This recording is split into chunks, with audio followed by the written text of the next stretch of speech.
This is Destiny Matters. Every man is born for a particular purpose, and it's God's pleasure to help you become it. Welcome to Destiny Matters. And now, your host, author, pastor, and speaker, Charles Kasivante.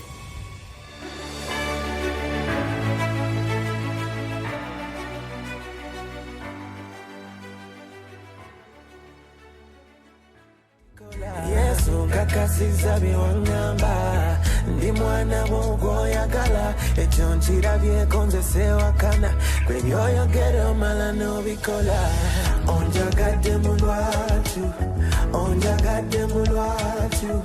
tomudde mu Yesu kankusinze mu lwatu. Welcome everybody to Destiny Matters. We are here live in Christian Covenant Church in Namiryango Seta.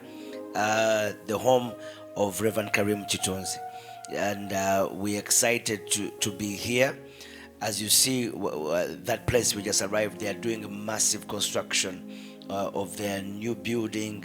We are actually shooting from their studio where they do their command the morning services, an amazing facility that they put together to reach the world. And I'm glad that they've been able to allow us to do Destiny Matters today from their live in their studios. And so I'd like to welcome all of you that love and believe in the ministry of Christian Covenant Church. A couple of years ago, it used to be called the White Tent. Tent is still there, but there's a bigger building that has made the White Tent disappear. Ntwana ebikyuka ekizimbe kinengeje kijjo White Tent naye twebaza Katonda tuli wano Namiryango lwalero musumba Kitunzi namusabye leero tushutingire wuwe. Of course si stranger eri Destiny Matters mwenna mubadde nga mumulaba mbaniriza nnyo mu mwezi omupya. Happy new month of April. Mukama atuweera omukisa. Ndi wano nno ne live audience yatujoininze nabo babaaniriza tusanyuse okubalaba. Lwaleero ensonga zino nkulu nnyo ze tugenda okwogerako. Njagala nnyo okwebaza abantu mwenna abayimirira naffe mu outreach eyo gye twakola mu bitundu bye Nalukolongo mu nnaku za Easter okulisa abantu. Kavidiyo ako nja kubanga nkabalaga shortly, naye njagala nnyo okubeebaza. Leero ensonga gye tugenda okwogerako ya muggundu nnyo, nsonga y'abasajja, men in the church. Statistics have come out that now in Uganda, as of 2024, 84% of the Ugandan population is Christian. That is meaning all denominations put together, Catholicism, Anglican, SDA. But as of the last census, the population of born again Christians was 4.something%. Can you believe in 2024 the percentage has become 11% of born Pentecostal believers? Ekitegeeza nti mwebale nnyo ababulizi b'enjiri ebiwuliddwa abantu balokose. Eggwanga lya Uganda ggwanga lya bakristaayo era nzikiriza nti nina mukwano wange omu yakkiriza nti one day it will be 90% born again. We have faith in that. Enjiri erina okubulira abantu balina okulokoka. Amina. So naye ku 11% eyo abasajja batono nnyo abali mu kanisa. So the question is, why are men not involved in church? And of course, to discuss that today is I cannot do that without the man of the house, the Reverend himself. Ladies and gentlemen, Reverend Karim Chitunzi is in the house today. Tusanyuse nnyo okumulaba. Amina ssebo. Sebo tubaza nnyo okutwaniriza olwaleero. Mukisa munene okubanga tukyaziza Destiny Matters. Twagala okubeebaliza Katonda olw'omulimu gwe mukola ne impact ennene mu ggwanga lyaffe. Mwebale kukwata ku bulamu bw'abantu. Amina. Mukisa munene okubanga tuli nammwe. Tusanyuse nnyo. Musumba Karim y'omu ku balina programs ez'abasajja. Ensonga lwaki namulonze okujja ewuwe, they have something called Men's Garage. Twagala kumanya why are men not involved in church, and of course to join me are some of his sons and men who have been able to raised in the church here in the ministry. We are glad today to have from the extreme left Dr. Brian Chiwumulo. Is a medical doctor, is a pastor and a worshipper. Is a practicing medical doctor with Shine International Medical Center in Seta. Good to have you, sir. Good to have you. Thank you for sparing your time to be with us today. And we have one of the sons of the house here, a gospel preacher, dangerous machine, preaching machine.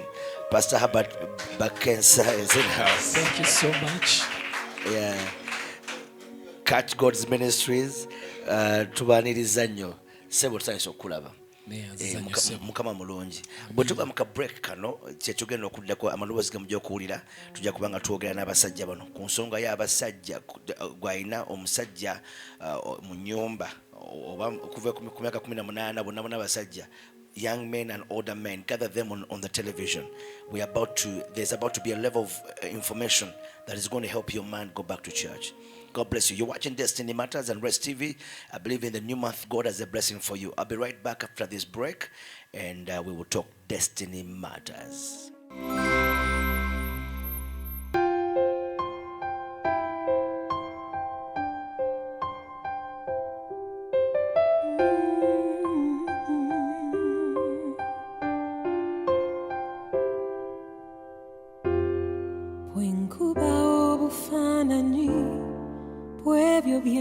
Sempitamu ndabakaba demanyigo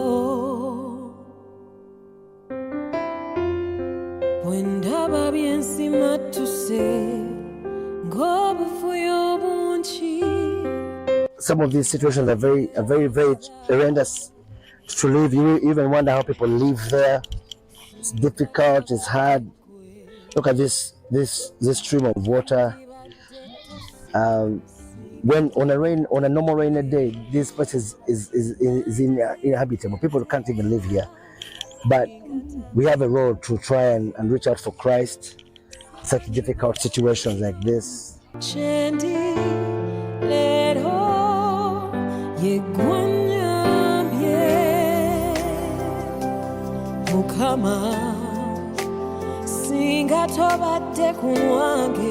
This community area is not very far from House of Inspiration Church. It's a walkable distance, and so you can see the difference. Just that, and then this. But we have a responsibility. A lot of the people here living in. You saw that little kid swimming in very dirty water, in a drainage system that is really failed.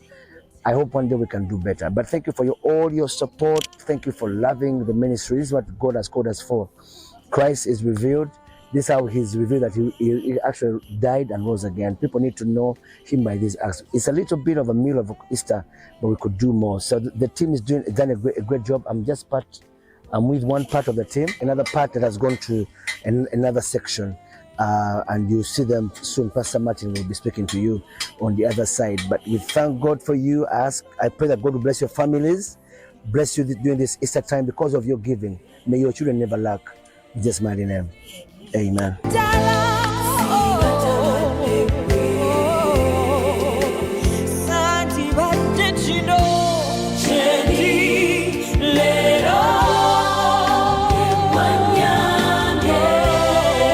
you for your support. Thank you for loving House of Inspiration. Thank you for supporting Destiny Matters. Christ on the cross said, I'm delivered, I'm healed, I'm redeemed. And that's our message today. God bless you.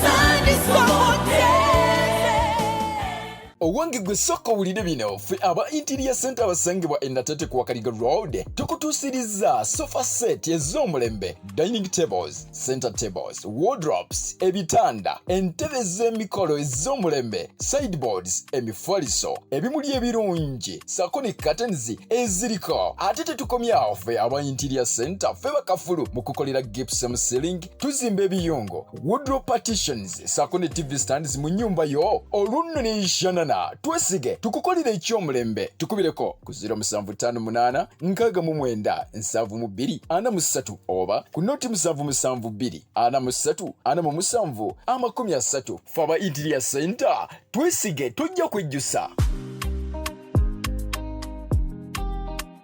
Welcome back. It's Destiny Matters. We are sponsored and brought to you by Interior Center in Wakaliga.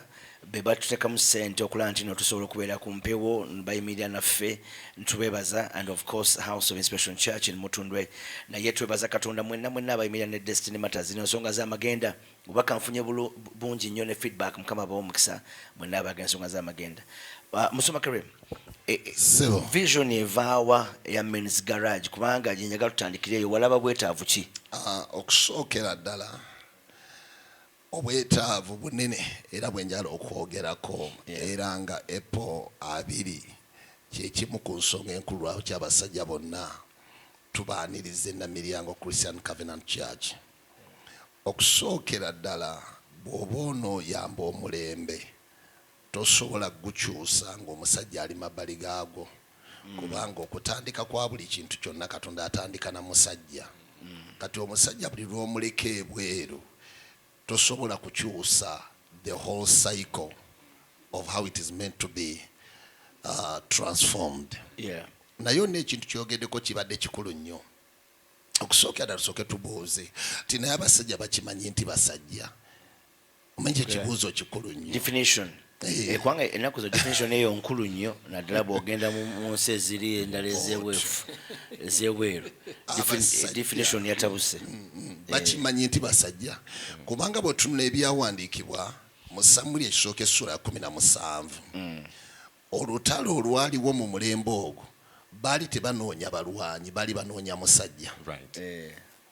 Naggwa n'obwakyalenjinga Omufirisuuti teyasaba balwanyi, yaga nti mummwe muveemu omusajja. Okutuusa olwaleero ensi ekyanoonya omusajja kitegeeza nti omusajja kintu kinene nnyo. Kakati ebintu ebimu ku bino ebinnyonnyola omusajja byenjagala okwogerako. Ekisooka omusajja aba taata, ekyokubiri omusajja aba kabona, ekyokusatu omusajja aba kabaka, n'ekyokuna nabbi w'amagenda. Bwe twogera ku nabbi soogera ku nabbi wabwati bw'ayogera Mukama. Ateekwa okuba nga alina optical ability to see ahead of time. That true. You can plan, you can strategize, you can be accountable. Kati singa ebintu ebyo ebina tubizimba ne bituula tuba tutandise okukola omusajja w'enkya agenda okugasa, agenda okubalirwako, agenda okukola ebintu eby'enjawulo. Kikulu nnyo ekyo. Ndowooza Musoma bw'oleeta ensonga eyo nyongera okutegeera because one of the issues is really definition. Definition kubanga obuzibu obuliwo waliwo omuzimu of course ogutambula kati mu mawanga kati ebulaya baguyita transgender nti omuntu atuuka n'ako wakyali naga neyendabika the high heel yajja okunkolera ate neyeefula era ennaku zibali babuuza ekibuuzo. One of the movies that are sold for the most part last year yabadde movie bagiyita who is a woman. Ekyo ekibuuzo nga kiremeddwa abantu okukinnyonnyola definition y'omukazi olinaga nti omukazi kasita owulira ng'oli mukazi kasita kwegamba nga batawaanira awo. But God created man and woman. There's a clear distinction. Musoma kitonzi atulaze qualities ez'omusajja kyalina okubeera naye omusajja bw'atafuna definition. Is it possible kubanga nze ekisinga okuntawaanya and where I want to bring you in, the greatest percentage of leaders in the church are men. But why are not men following? That's right. Yes, you're in abayigirizwa 12 bonna basajja tekuli mukazi naye ate nga mu congregation ye gwanga olunaku lumu yaliisa abantu 15 abasajja 15 ng'abakazi tobabazi. That means you had a bigger women following. This problem is not just in our generation. So twebuuza lwaki stadium zijjula abasajja ez'omupiira, lwaki betting kona zijjudde abasajja naye nga kanisa tebalimu. Musumba, thank you so much. Ekintu kyogedde kikulu nnyo nti bw'otunuulira Katonda mu kutandika okuplaninga kyayagala okukola, his divine plan. Many call it the destiny inside of a man. Nti God, the Bible says, I sought for a man. God knows how to seek, but when he's seeking, he first seeks for a man. that he can sell him what is inside of him. But the problem is here, you've asked the question, why is it that men have not, don't know their definition, who they are?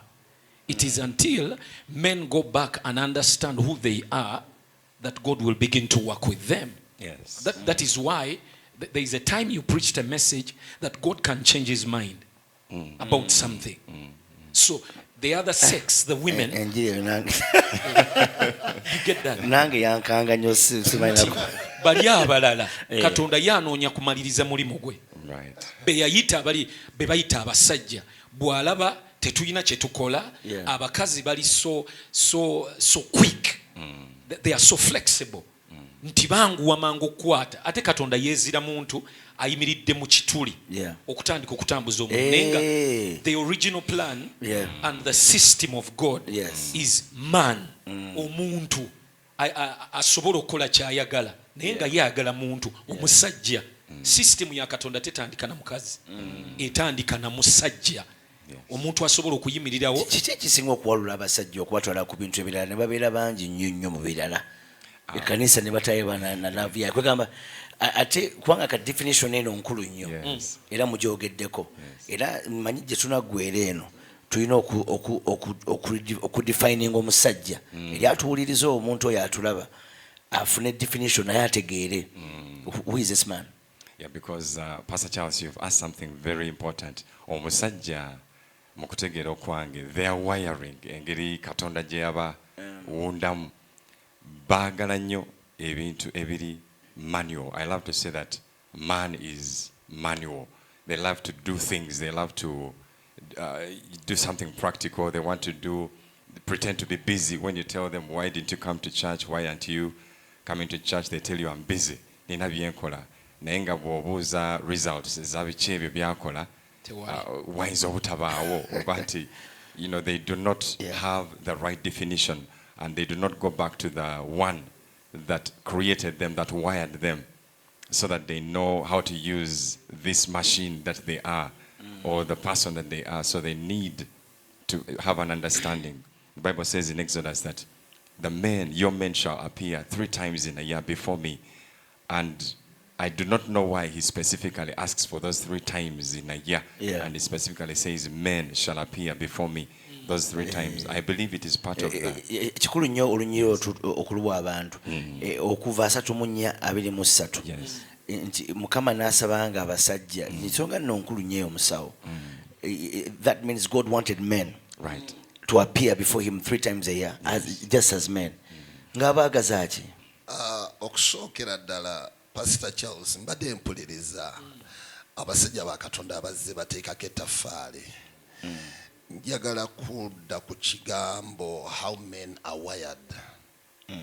Kitutawaanya nti bw'otuna the first deviation of a man from the glory of God, it was the word busy, but a busy without an impact. Tukwataganye bulungi. It was busy, but a busy without an impact. Nze kyenjagala okujjayo ekimu ku kitutawaanya, if men we can happen to understand this, tusobola okuddayo mu kifo ekituufu n'okukola abasajja bateekeddwa okukola ki? Okukola. Kubanga buli lwe kitulema okukola, we still suffer a certain loss as a first man did.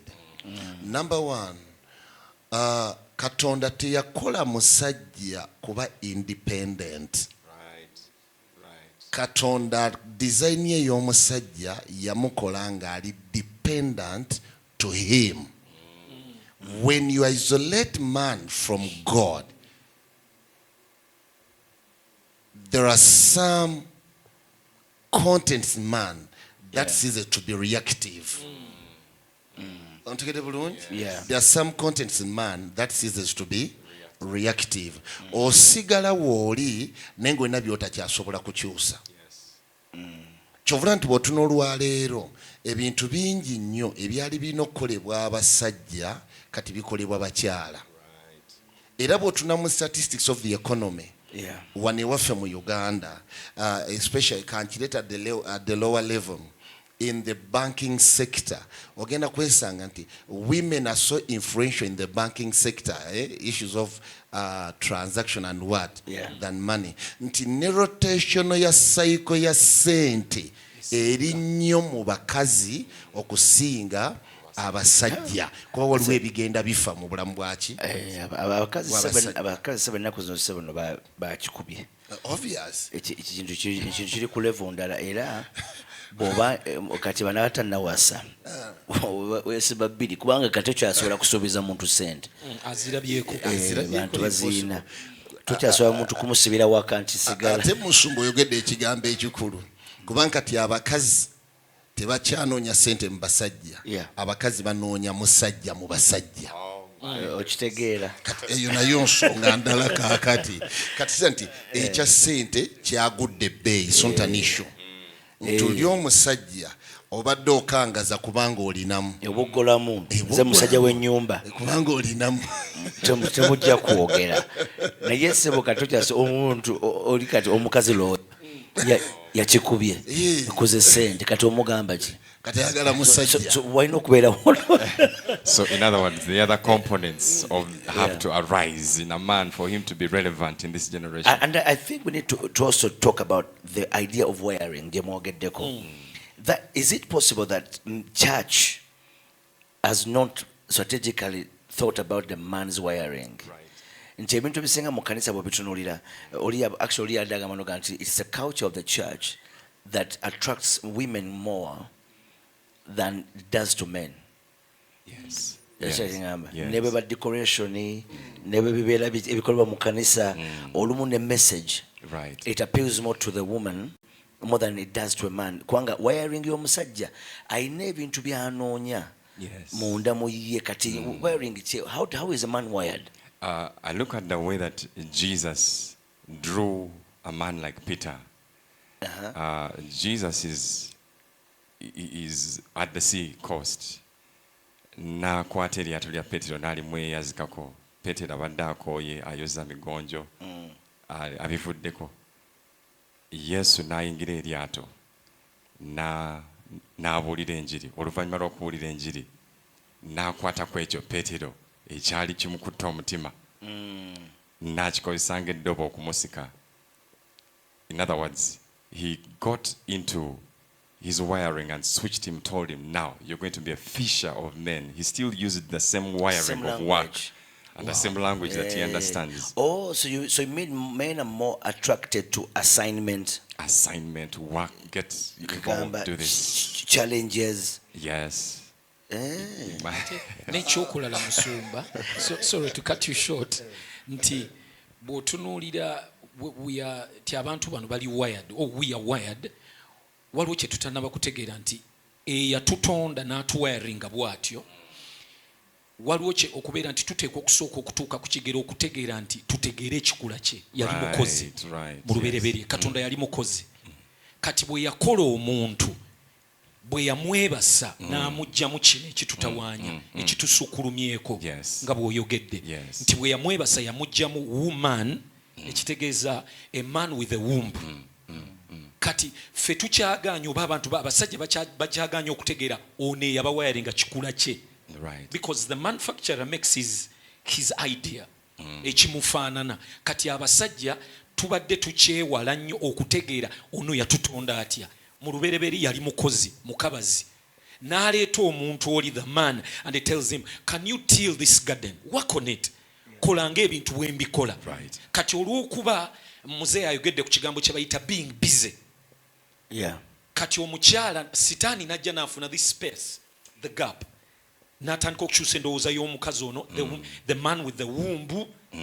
Kati batusukulumyeko, the wombed man kugambye pasita beekansa njala kugatta ku bigambo ebadde oyogera nti Katonda bw'aba aleeta omusajja mu kifaananyi yamuleeta mu kifaananyi nga omusajja tali meant kuba na vacuum.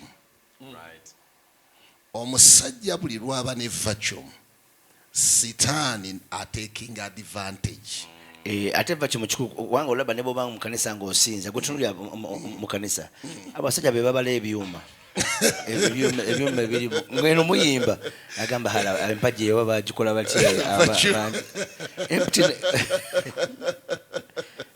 omusajja ati yatondebwa kubanga alina ki omwatwa okusookera ddala abasajja balina emiwaatwa mingi and few people that can minister to such virtues.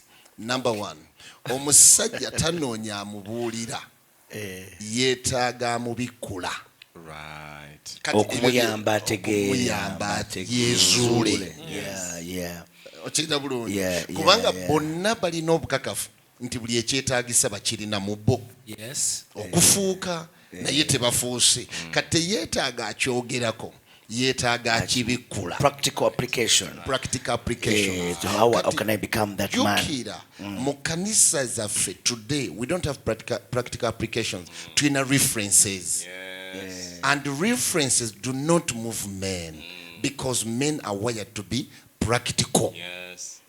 Kikulu nnyo ekyo kitegeera kubanga I think men by nature are not easily moved by the emotion. Impossible. Era kizibu nnyo okusanga omusajja ng'enjiri mukuteko ng'akaaba era w'okaabiza omusajja oli mubuulizi w'amaanyi ate naye abeera wa mwoyo ate naawe olina okukakasa oba byakaaba bya ddala ayinza okuba ng'akaabira bbanja ayinza okuba ng'akaabira bbanja nga sinjira naye okimanyi nti in statistics so far to what I know the only church in Africa that has got more men in congregation than women it is one church in Ghana by a man called Mensa Otabil. That's the only church as of when I knew into which now when you look at his message what he preaches is what Pastor Karim is saying. His message is helping the man to find himself. It empowers the man into action.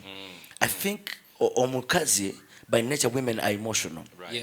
They would like to hear you're going to be okay and you're loved by God and they can hear that all their life.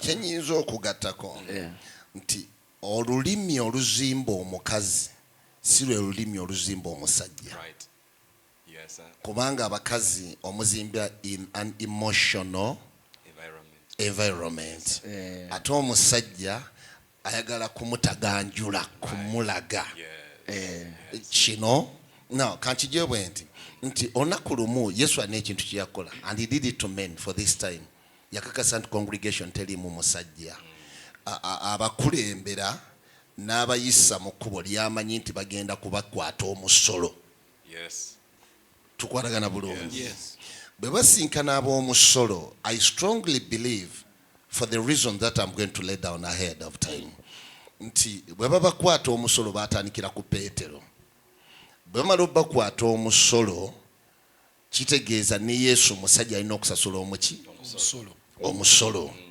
amala okudiscussinga ne bya discussinga to cut the story short ayita Peetero amugamba kati Peter what you do kirira ku nnyanja naye ennyanja gy'amutuma ogendako tamuwadde eddobo tukwatagana bulungi number 2 budde bwa misana namugamba nti okirye ku nnyanja ekyennyanja ky'ogenda okusooka okukwata okyasamye okijjamu eddidira kiima olireete bw'okomawo sooka osasule omusolo ku bwange.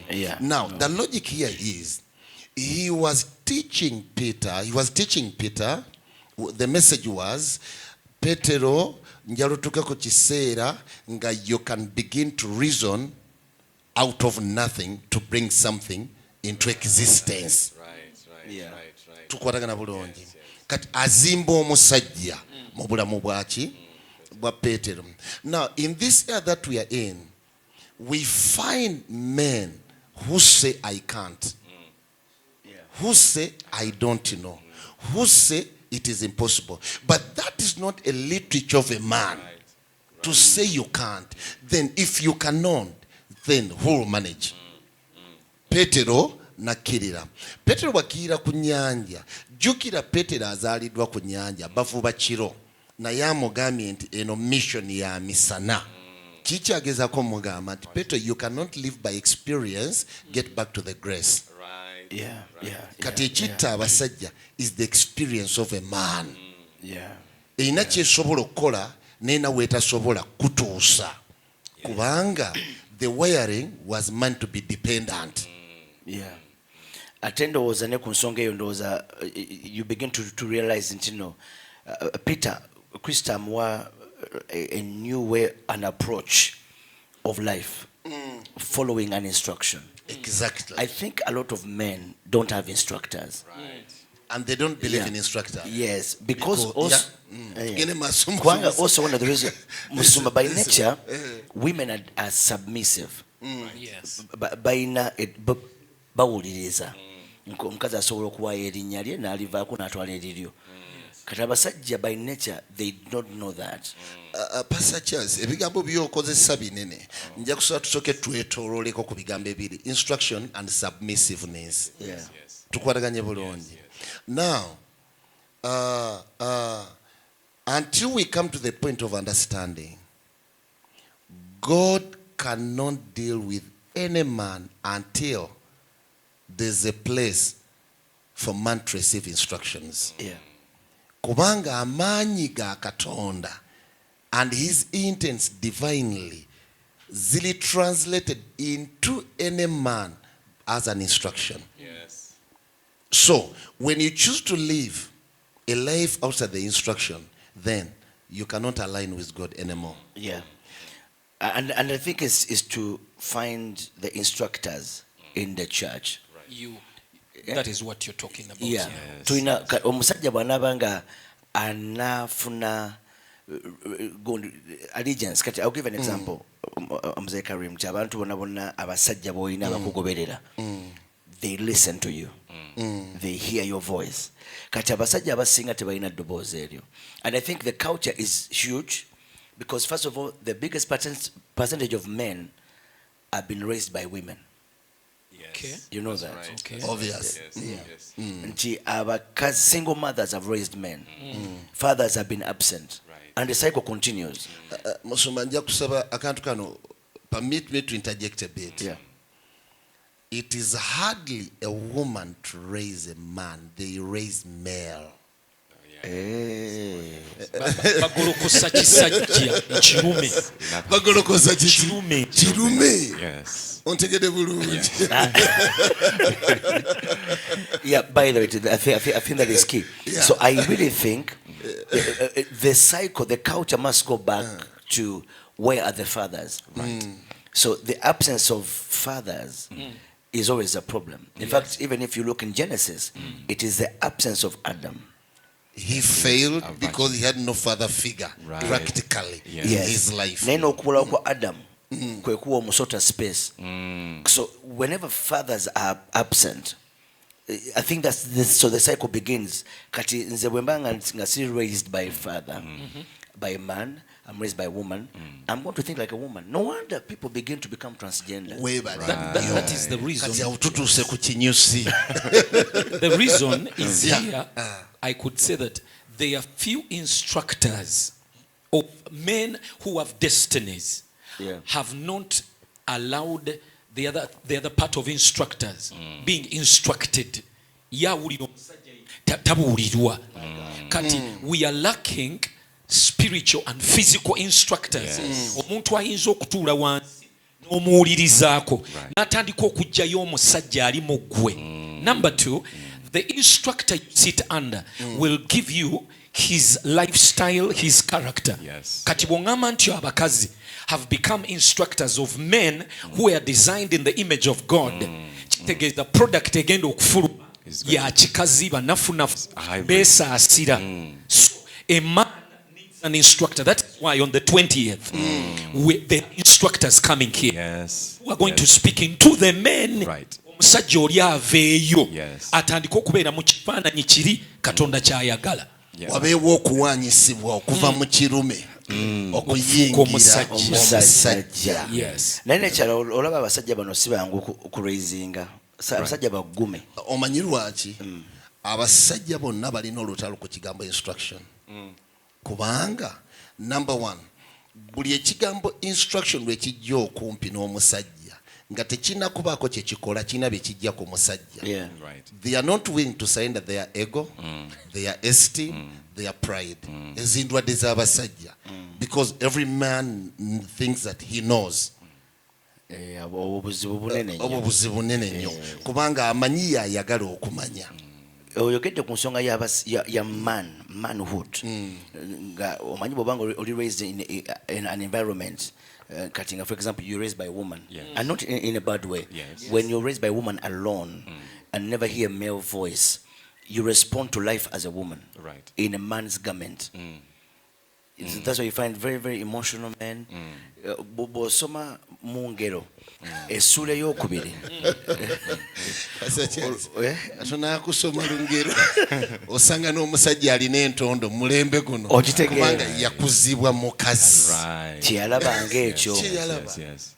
Yeah. So and so also the thing is the same, that if you find girls that have been raised by men, they are also going to be looking different. Ne mungere sure eyokubiri Sulumani anyacha atulaga Bible egamba nti alinga nga agamba nti Daudi intentionally yamugamba mwana wange ulirize ebigambo byakamwa kange. There was time. He said, don't forget the words I've instructed you, my son. In that chapter number 2, he talks about that he had from his father. Era nali nebuuza ona kulumu ngamba omuvubuka ono Sulumani angafunye kirooto nga Katonda amubuuza mu subconscious amubuuza nti oyagala ki. Eyo answer tejja buzirwa revelation. Okitunulira nti obulamu bwe bwaliko instruction. Mu ngero sura ya 2 mukwano olunyiri lugambe nti in verse number 1 that these are the instructions that my father gave to me. My son accept my words that his father spoke to him, their words and insights, their treasures that he handed over to him. So there's always a question, and the question is, where are the fathers in the house? Where are the men? Then was anti ekanisa ina omulimu munene nnyo era tugenda ku break naye bwe tukomawo njagala kubuuza ekibuuzo ekyakabenje. Is it possible that men are shying away from the church because the church is not talking to them? You're watching Destiny Matters. Stay tuned for more when we come back. Owange gwe soko wulire bino ffe aba Interior Center abasangibwa Endatete ku Wakaliga Road tukutuusiriza sofa set ez'omulembe, dining tables, center tables, wardrobes, ebitanda, entebe z'emikolo ez'omulembe, sideboards, emifaliso, ebimuli ebirungi, sako ne curtains eziriko. Ate tetukomyawo ffe aba Interior Center ffe bakafulu mu kukolera gypsum ceiling, tuzimba ebiyungo, wardrobe partitions, sako ne TV stands mu nnyumba yo olunno n'enshana.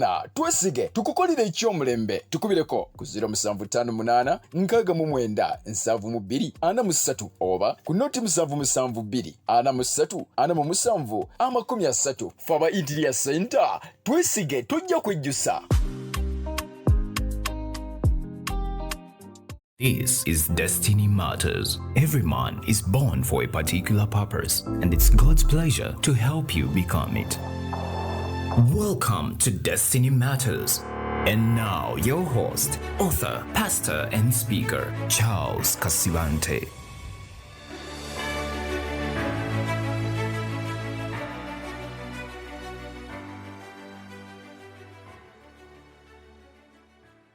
Welcome back. This is Destiny Matters, everybody. Amen. Our live audience here at Namiryango Christian Covenant Church is an amazing team of people that are at work and have come to listen into this great teaching. We thank God for you. 20th of April, all roads will be leading to Christian Covenant Church Namiryango Seta. Tosobola kusubwa abasajja bagenda kuŋŋaana babeeko kye bakola. I think it is Bishop TDJX in the US who used to do Men Gather. And I also seen here a few other ministries locally who are doing it. Men coming together. I think men need to be ministered to. Kakati newe kibuzo kyemademboza kansookere ku Reverend kubanga mwena mwe abazaala atubuulire ekituufu kubanga first of all abasajja muli bangi mu buweereza naye twebuuza why and first of all, by the way, I want to appreciate women. Women have been instrumental in building of the church. Yes. Abakazi bakoze nnyo, bakazi be basinga okuweereza. Sajja bajja buzi atunda butunuzi pastor oli otya muli mutya akyekigenda maaso ne libulawo ogenda okulira olira basande ejja naye abakazi batwesibyeko baweereza babeera kumpi bawaayo bawuliriza Musumba Karim nja kubuuza olowooza ekkanisa erina obubaka bwetabuulira abasajja okusookera ddala tube tugenda mu break njagala nenye ekibuuzo ky'opoozi nze kyenjagala okutandika nakyo tujjaawo okusookera ddala this is my belief okay okuba omusajja it is not an appointment, it is a choice. You choose to be a man. So you're not born a man? You are born a male. And God created male and female. Wow. So, being a man is not an appointment, it's a choice. You only take a choice. Right. Noga nti kino kyensazeewo nze ndi muki ndi musajja kubanga nina ebintu bibiri by'obadde oyogera Pastor Charles.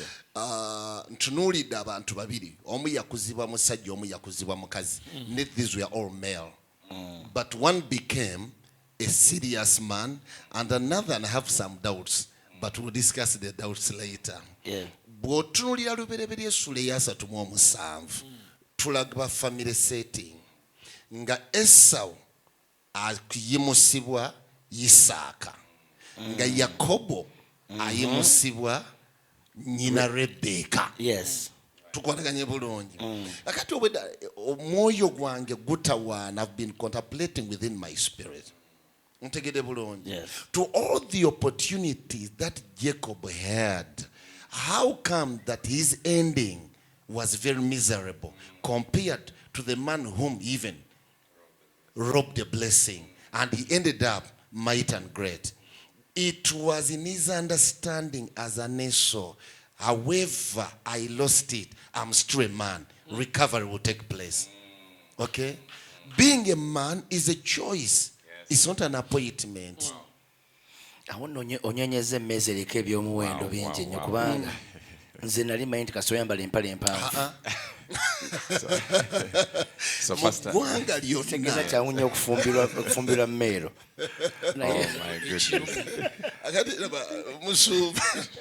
Mu ggwanga lyonna erya Isirayiri ekyalumba eggwanga eryo kyali kinoonya musajja. But weyo omusajja omu tumulabe. Omusajja omu. And one person made up his mind and it became a choice that I outstand every male to become a man. A man. Do you see, Musuma, do you know that there is also another school of thought that strong men raise weak men? Wow.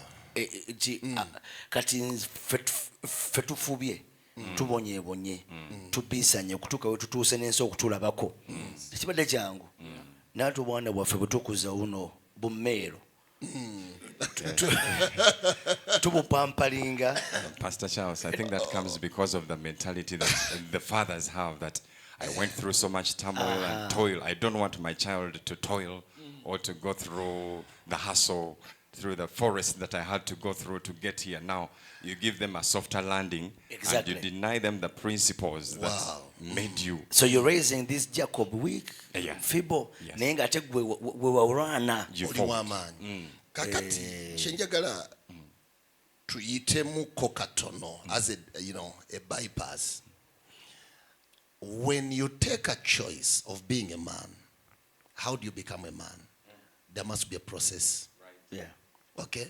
When somebody hid a process from you, you'll never become a product. Tukwalaganye bulungi.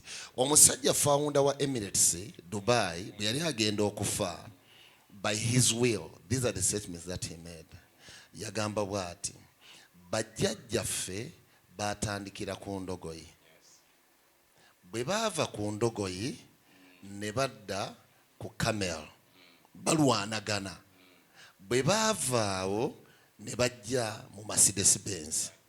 Bwe baava mu Mercedes Benz ffe tuli mu Range Rover. Naga naye omulembe oguddako bwe gulivuga emmoloka eddako oguliddako gugenda kuddayo ku ndogoyi. What was he saying? Number one, when you deny a person a process, omussa enkomerero ekola amakulu. These are the things that I tell people, and these are the practical things that I do. And I don't know whether you give me a word of counsel, but I'm going to take it to you. Nina omulenze wange mu nnyumba yange. Omulenze alimu S5 kakati. One time I used to wake up at 3. Ye ngagala kuzuuka ssaawa 2. I had to summon him on the table. Nemuga nti njala kubuulira ennyumba yange. Kituufu ekyo. Eno ennyumba yange. Wano woosula oli mupangisa. Talinawo kantu. Tolinaawo kikyo. Lw'olituuka mu university be bagamba nti bakolera party, nze njagala okole Thanksgiving nga nkusiibula ogende ewuwo. Kubanga tuba tetukyabanjagana. Buli kyensuubira nkikuwadde. Era nkuwa ebintu 2 mu bulamu bwange. Ekisooka nkuwa Katonda. Ekyokubiri nkututte ku ssomero. Ebintu 2 byenkuwadde. Era mu bulamu bwange, in my entire life, I'm the only man who does not labor for my children. I'm working for my wife. I'm the only man who does not labor for children. I'm working for my wife. Wow. Kati abasajja abarayising abasajja abanafu bo balina mindset ate a bit different. Ye mindset egamba nti nabonaabona ono kamwe soft landing. Kati omuntu tebamuwa product, omuntu bamuwa process. Omuntu bamuwa product omukoze eki. No, Pastor Charles, these are practical things. You get what I'm saying? Yeah. There is no reason. Now, one time I found a friend. Twali capital shoppers awo. Okay? Nze ndine mutabani wange naye alina owuwe. Tuba tunyumyamu weapon jankubisa. Definition yekyo kyobadde oyogerako. Naga, you see now, this is my boy. Just look at him. I'm spending on him. Kati yalowooza ti omwana okumutikka ebigaali bya popcorn byatwala ku ssomero. It's a weapon of excellence and class. Ontegeera bulungi. Nze owange namuyigiriza si kuspendinga. Namuyigiriza kufuna gw'oyigiriza obwo omuyigiriza kuspendinga. Tuyimusa abantu 2 banjawulo. Nze nkuyigiriza byenkuspendingako gye mbijja. Oli kitaawe yamuyigiriza kulya cash. But remember, you will not live in his life. Exactly. Yeah. I'm raising this person not to become a problem in my elderly age tomorrow. Yeah. Beba abana babera walinga bakulinza ofe. Akulinza ofe otwale ki? Basabira muzeyi. The language afadde nga tafa. that makes a man, it has to be clear. Nkubuulirirawo nze sikolerera muntu mulala yenna. That is my slang in my house. Okay? Nze nkolerera omuntu omu bamuyita Rebecca Kitunzi. Mwenna kwe muliira. Mukyala wo nga yeesiimye. Ati ndi musajja. Yagwa mu mikono gya musajja. Thank you so much. Papa, you've reminded me. Years I was in St. Andrews College Tov. Nga waka tu tata waffe mwami Seegu ya Kolini gyali akuza akaddiye. Naye waliwo ekintu muzeeyi kyayogedde nti you're spending on your son ku bintu eby'ekisirusiru. Enkya agenda kufuuka ekizibu. Tuli awaka nebaza maama wange, Mama Rebecca, agamba nti buli muzeeyi bwe yatuwanga ssente, pocket money, ng'ajja n'akebera keesi zaffe n'akuwa $20, n'akuwa $10. Naye olunaku lumu ng'awaka, we had Shamba Boys, nga tusanga tugenda okudda waka, olusuku baalulimye edda, compound baagisaayo edda. Dokita lunaku lumu n'atuula ne maama, najja n'agamba siddamu bawa pocket money. Nanyiiga nnyo ne ngamba naye oyagala kutubonyaabonya. Naye maama n'amugamba okuva leero abaana bwe bakomawo for the holiday bashamba men baddeyo ewaabwe njagala abaana balimu olusuku basaawe olujja bakabale lumonde bakole emirimu mu ngeri endala n'amugamba njagala obasasule muzeeyi ekiseera kyatuuka nga gwe olwanira nkumbi gw'ogamba muzeeyi enkumbi eweddewo okolerera lulimbi lwo muzeeyi ajja n'ayimirira eno njagala oyite wano n'omanya nti olulimbi holiday third term egenda kuggwako nga nina emitwalo gyangaaga twayombanga naye twagenda okumalako taamu ng'akuwadde pocket money ya mitwalo 20 n'ogenda ku ssomero ng'okuze mu mutima tugenda okumaliriza n'enkizuula mu kiseera ky'okuwasa mu kiseera ky'okusoma saafuuka kizibu gyali naye omanye nti no kati ekikyogambye ekizibu nnyo abantu bonna abalina ku tv abaana bali ku ipad ne bwogimujjako kati asobola okaaba kikaaba nogateeka wansi ipad oyere ku nyumba tereza bedroom yo kakaba bukaabi. This is child abuse. Fe generation gye tulimu bweba nkoko raising broiler chuvula nti kakati Pastor Sabbath, I mean Pastor Charles, tusaasire abazadde abaana abawala bagenda kufumbirwani nga bakukuliza mu atmosphere ya broiler naye nga oyambadde gameti ya musajja. Sibe mujukira movie ya Shaka Zulu. Mujukira nga tetuwebaka nga kalenzi okufuka omusajja oyina goba mpologoma neddayo mu cave nga bagita kitawo n'atuna n'alaba kyogenda okola mpologoma etaliko nekati tukuziza abaana batasobola nakutta kiyenje kati osobola okwewuunya ngo awasiza munne kiyenje nekijja n'osanga omusajja yasosebwa golo ku mmeeza nenga ali mu nyumba kati oyo oyanazimba kyoyo. So I believe nti tulina omulembe gwe tugezaako koppa ogutali real nti tugulaba ku TV ne tulowooza nti that is how life is.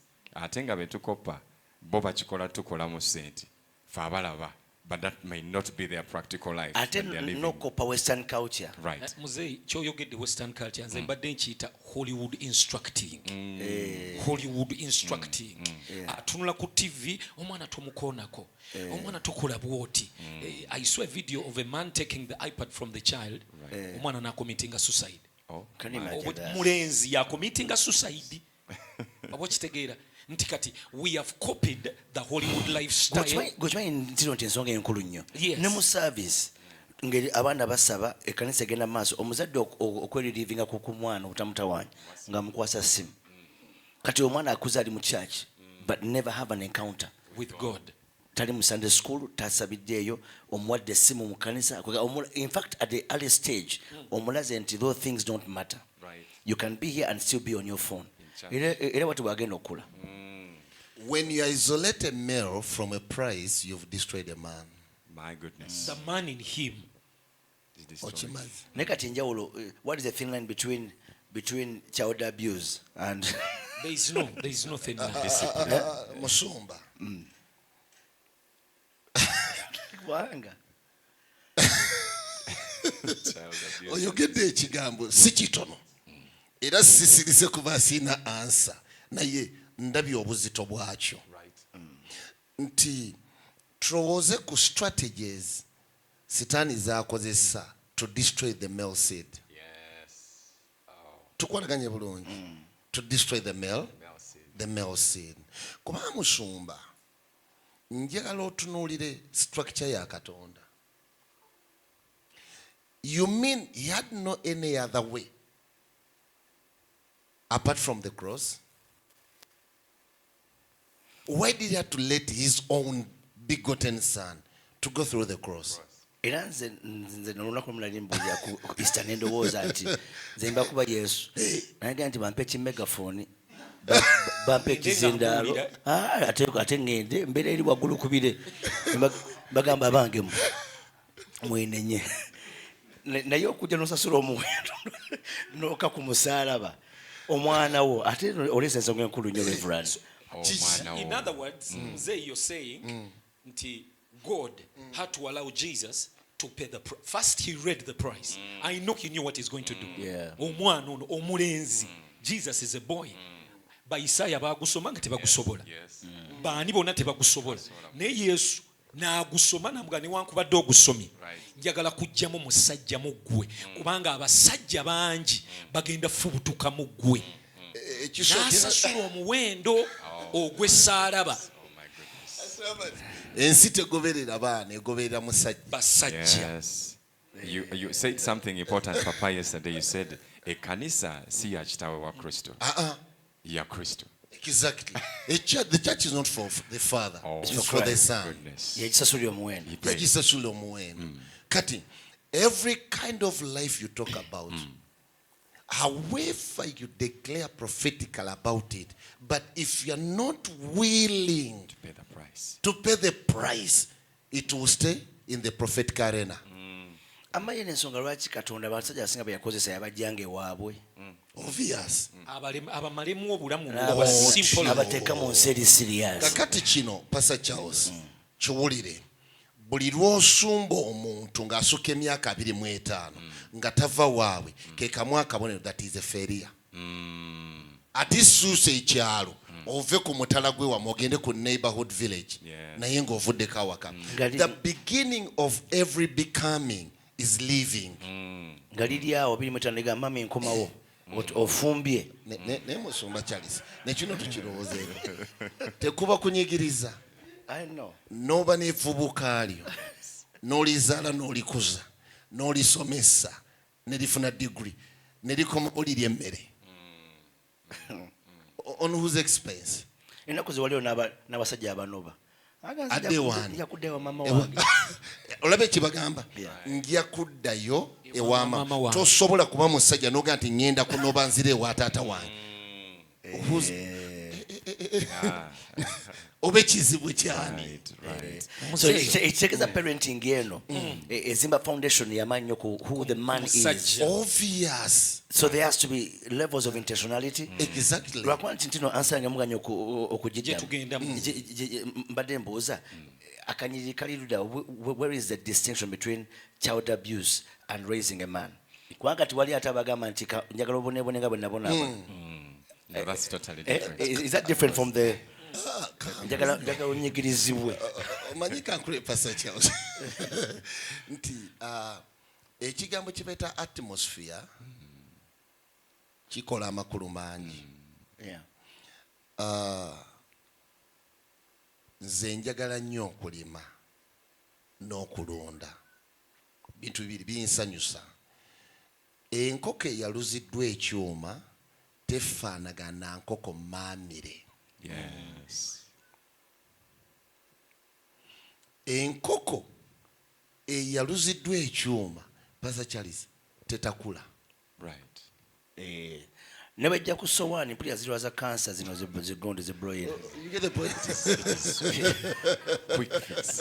It is a replacement of the natural system. Buli kintu kyonna bwe tukidinayinga process yakyo entuufu.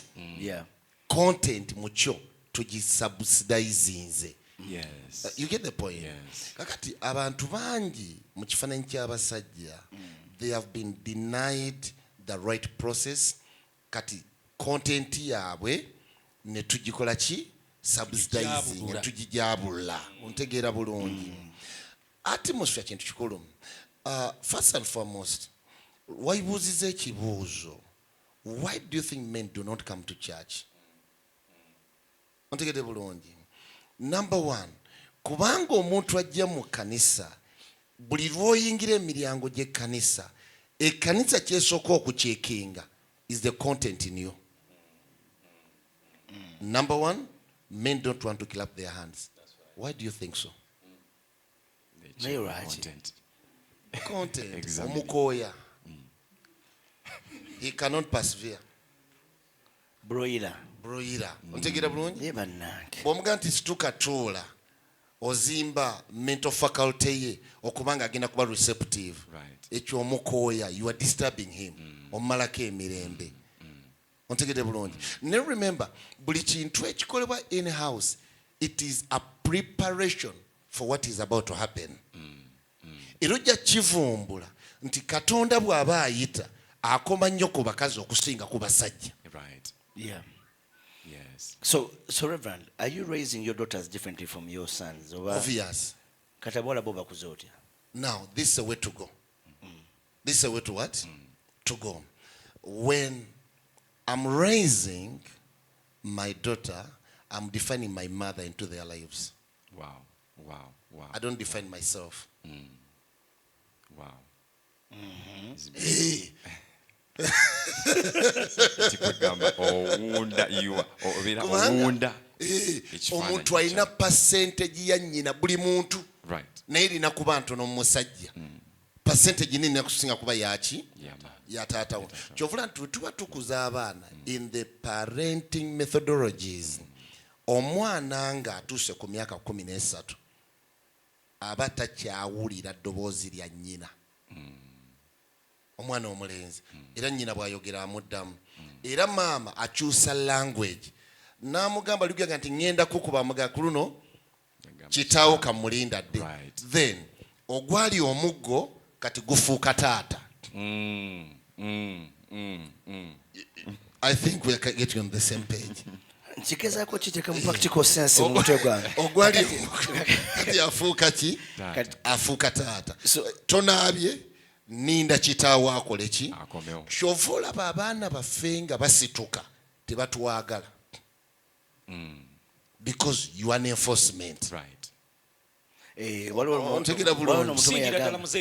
Abalenzi amala kula n'afuuka omusajja n'alyoka akomawo n'agamba nti So also there's also this other school of thought where people think parenting must be friendship. Nti omwana mufule mukwano gwo akubula ebyayitamu. Kakati standard z'obulamu zino tugenda ziwabya nga twagala okuletinga ekigambo life with what I should call that's ethical standards of modernity and the generation that we are in. Right. Okay? Obulamu tubutambulize ku manuscript ey'omutandisi waabwo. Pastor Charles, have you ever realized ebbanga lyotambudde ne Mukama tikano talina byabwerere byawa abantu? Right. He sent you to Nalukolongo. Did he give you a check? Why? He never sent a son. He sent a man of God.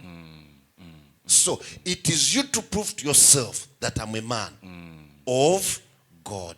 You cannot be a man nga tolina nature gye weetisse. You are a representation of a greater. Yes. Bannange obudde lwakuba nti nobutuyiseeko naye ensonga zino zibadde nkulu nnyo twandibadde nga twewaayo extra time. Waliwo ekibuuzo ky'obuuzizza kyempulira njagala kwogerako nga tannaba kugenda kuba nange nkyalina yitira. What is that line? Nti mpulidde I've had a saying that lwaki bataata oba mentors baagala bayina engeri bwe doing child abusing lwaki babayisa mubiri bla bla. Nze point yange yino if you are doing it the godly way nga toleese feeling yo olwokuba wabonaabona wali ne mugundi wali n'omuweereza gundi wali taata we yakutulugunya mu mubiri.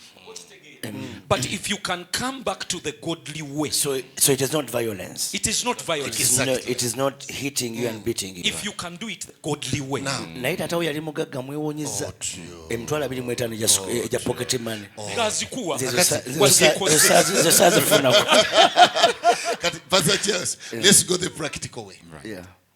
Tukijje mu taata ow'omubiri, tukizze mu taata ow'omwoyo. Yes. We all serve and a man gwe tumanyi nti aliko omukisa gw'ebikwatikako. Ontegeera bulungi. But how much he would have given us to do what we do? One of his inheritance, actually, one of the inheritances we've received from him, it was the experience. Buli kyotawaana nakye Nalukolongo today si gwatawaana. Okay? abakwetoolodde basobole okutunuulira haso yo osobole okutonda omusajja mu bo. Kubanga omusajja bamuzimba.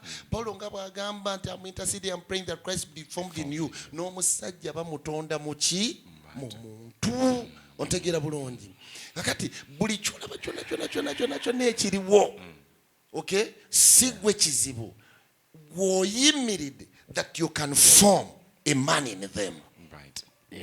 Nga they are the witness. Waliwo n'obuzibu bulala Musumba kubanga ensonga zino nkulu nnyo simanyi oba tunakola tutya naye twetagayo part 2 eya Men's Garage ku Destiny Matters. Kubanga olunyiri lugamba nti train up a child in the way he should go, and then when he has grown up he will not forget that way. Nakati pastor wezeemu ekitegeeza intentionality. We have to be intentional. Kati kubanga eriyo obuzibu bwenjagaza okwadressinga. Most men think paying the needs of the child is the only fatherhood assignment. Kasita nkuwa school fees ate munjagaza ki kana nebeka kubuuza ki genda wa mama. So, but men are not involved in raising these sons. And I think the cycle continues because, so eventually, even when men come to church, they don't look to the pastor for instruction. Because they're not used to being instructed. So, omwana I know kubanga ava mu family setting. Ngamanyi accountability. This is what I always tell the parents, that you cannot raise a child with rights. And not responsibilities. Kulokosa mwana ng'omuwa obwebange bwe bwonna. N'okyamulaka buvunaanyizibwa. Pastor Charles. Kubanga ensi gy'agenda. Pastor Charles. I would request Pastor Herbert. Njalo interpreting ekigambo Pastor Charles kyayogedde ekintu kyo kikulu nnyo. Rights, responsibilities. Kivunna mu Luganda abantu bakite kinene nnyo. Musumba ogambye nti gwe nga gwe tokkiririza mu kugolo kukuza baana ng'obawa obwebange bwabwe. Obalaga bwebange bwokka. Nga tobalaga responsibility. Kakati, if you want to make a person,